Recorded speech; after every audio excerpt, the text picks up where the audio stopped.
Many people ask me about polygamy. They say, heaven, how many wives do you have? And I tell them, as many as I want. And to the moment it's 0. But anyway, my feelings on polygamy is, I'm okay with it. I mean, I like women. Joseph Smith liked women, Brigham Young likes women, I like women. Why would I have a problem with it? I see the purpose in it, in that it is a way for the Lord to build the church by bringing in as many children as possible into the church. And when it became against the laws of the United States, I understand that the church made the move to put a hold on the practice of polygamy, and at that point it was no longer acceptable to practice due to the illegal nature of it. So how do I feel about people being excommunicated or for practicing polygamy? I agree with it. I think that again, we should follow the laws of the land and do the things that we are asked to do in the place that we live to create a good harmony of things. So in itself, I don't think polygamy is a bad thing, but I do think that we should keep the laws of the land that we live in. Now, I do find it very interesting that the church doesn't really discuss polygamy very much and very often. It's kind of it appears to be a hush topic, mainly by like a lot of people who join the church and they're brand new to the church. It seems that polygamy is a kind of catch them out of nowhere, and they have to adjust to it and deal with it. My dad is a convert to the church, and I remember polygamy was one of the things that he was skeptical about and a little unsure about, but I think polygamy, just like many other doctrines of the gospel and many other things, we just have to find our own way to come to terms with it and understand it the best way that we know how. After reading this article, I think it helped enlarge my ideas of the purpose of polygamy. I think that definitely in our time and age, the idea of Christian marriage has been very romanticized, and that marriage is about love and about true love and about wanting to be together forever, and whether this has been from media or from the movies we see or the books we read, I'm not sure. But it appears to me that back in the time in the early 1800s with the saints, where marriage had a more economic or a more functional purpose. And with that, it makes sense that people would be approaching marriage from that angle, and that this idea of plural marriage became kind of an economic tool for both sides, for men and for women. I can understand how men viewed polygamy as enlarging their kingdom or enlarging their inheritance in the celestial kingdom. With the more women that they married, the larger their family would be, the larger their I guess kingdom is the right word, or priesthood, inheritance is another thing I can think of. So the larger the family, the better situated they were in the next world, I guess. And then for the sisters, it was useful for them because they were able to assure their salvation through tying themselves to somebody like Joseph Smith or Brigham Young, who they felt was definitely going to go to heaven. So almost as if it was making their calling and election sure by practicing this. So with that in mind, I can understand the motivation behind it in the time period. Nowadays, I think we have cleared up our understanding of the doctrine of salvation in the sense that I think the mass amount of people in the church understand the doctrines of the gospel in a way that they know that just because you marry somebody doesn't guarantee a place in the celestial kingdom. or the other way around, that the more people you marry doesn't necessarily mean a greater dominion in the celestial kingdom. We've kind of stepped away from those ideas. And also with mainstream culture and mainstream media pushing more towards a romanticized notion of marriage, I think we can see that in the sense that people aren't getting married just to get married like they used to. And I mean that in the sense that I think people are being more selective about marriage. We're marrying later, we're staying single longer, and people are also divorcing more often. So there seems to be a changing idea on what marriage is and how it fits into our world, into our lifestyles.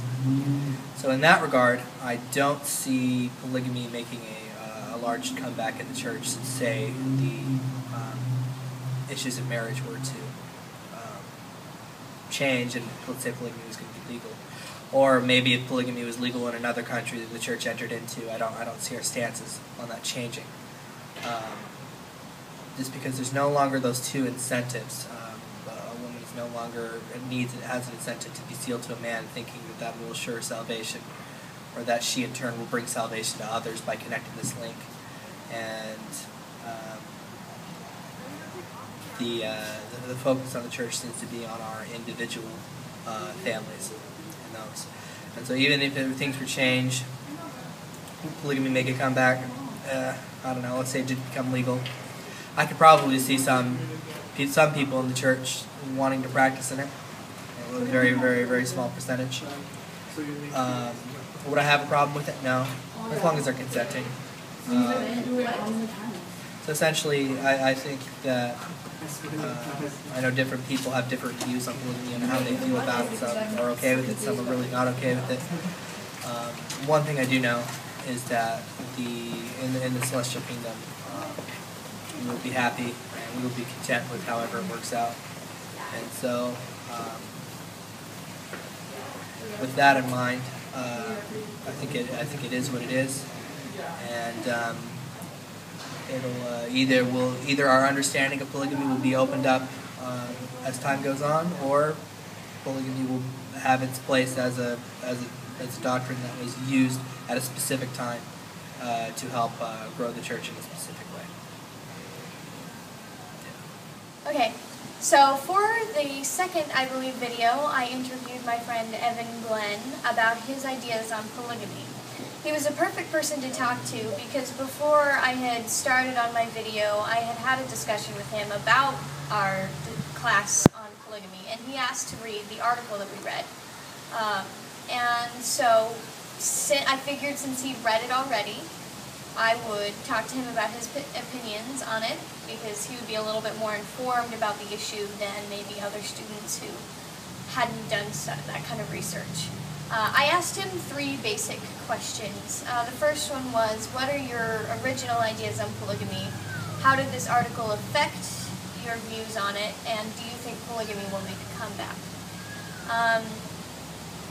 Now, he joked a bit about polygamy at the beginning, but towards the middle of his response, he talked about how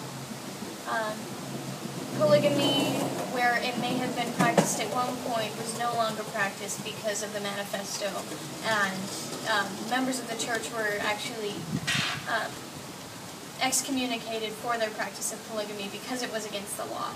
And he talked about how it's important for us as Latter-day Saints to follow the laws of the land, and how something that may have been practiced in the church openly and by the prophet himself, Joseph Smith, would actually be grounds for something that would cause members to be excommunicated because it became against the law. So that's why it's no longer a practice today.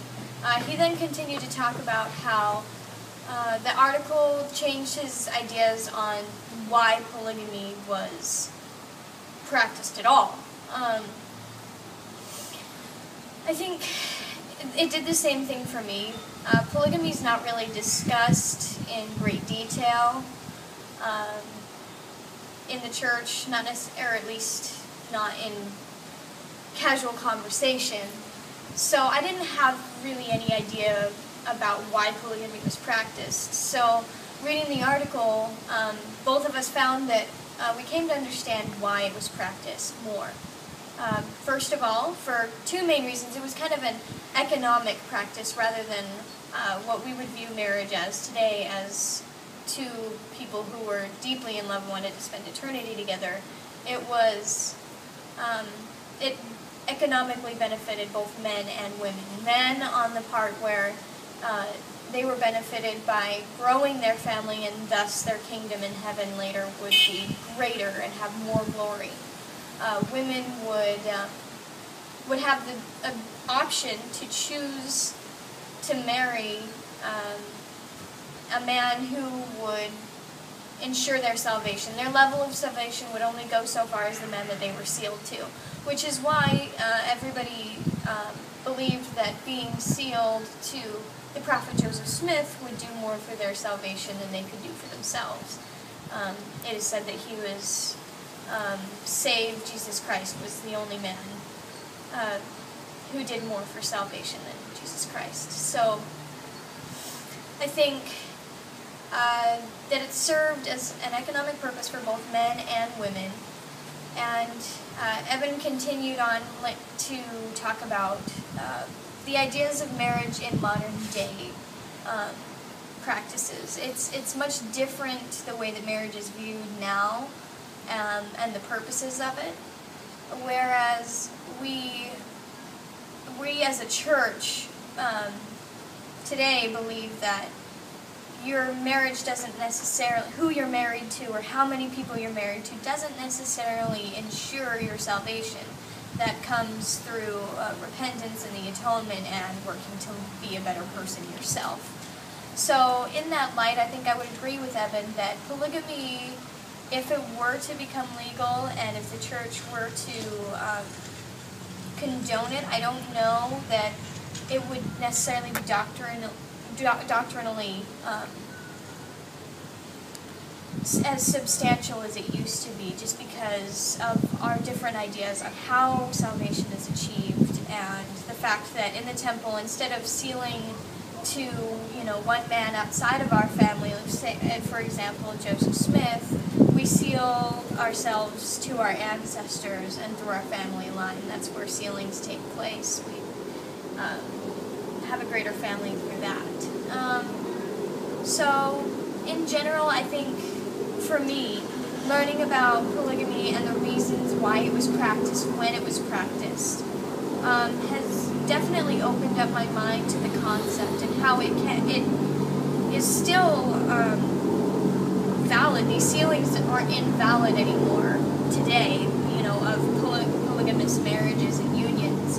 I think it will have its place in, the celestial kingdom, but I think as far as modern days today are concerned, I feel like polygamy is not really necessary for us at this day and time.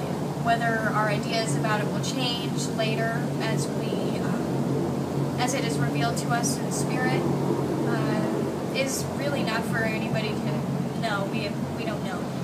But I think I've become more open and more accepting of these ideas that were held by early church members that maybe I didn't understand before. So